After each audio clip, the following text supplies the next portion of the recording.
तर बघू शकता परिसर कसा आहे. ऍक्च्युली हे खूप काही लांब नाही, इथेच मंडोली रोडला अमृता विद्यालय स्कूल आहे इकडेच. आणि इकडे त्यांनी साप आले म्हणून म्हणतायत. तर इथे पोती वगैरे आहेत, ह्या पोत्यातनं साप आले.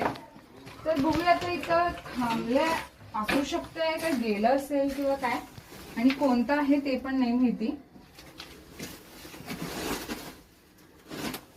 असलं तरी सांगा म्हणे सगळ्या तुम्ही.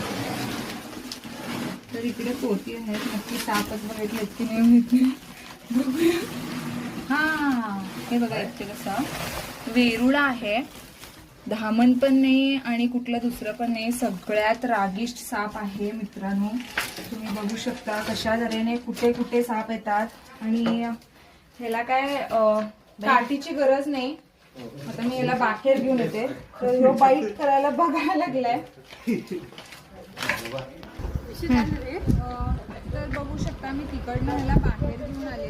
आणि खरं तर हा देशातला पूर्ण रागिष्ट साप आहे आणि थोडासा पिंकिश पण आहे, हिरवा पण दिसायला लागलाय. आता तो जरासं जवळ वगैरे केलं तर तोंड फुगवणार आणि बाईट करू शकतो. खरं बिनविषारी आहे. ह्याच्यावरची जी डिझाईन आहे तुम्ही बघू शकता कशी आहे. चिकट किलकात म्हणजे वेरुळा म्हणतात, चेक्सचा वेरुळा. पाण्यात राहणारा साप आहे हा. आणि हे बघा इतका मी तरी रागिष्ट साप देशातला म्हटलो, तर एवढा हा माझ्या हातावरती वगैरे जायला लागलाय, पण हा बाईट करत नाही आहे. म्हणजे त्याची सुद्धा एक लिमिट असते.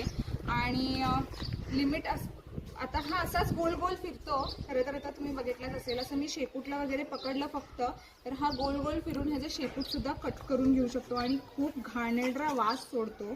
तर मी आता ह्याला पॅक करते. मला तर वाटलं होतं धामण वगैरे असेल म्हणून, कारण त्यांनी म्हटलं की छोटा सुद्धा आहे.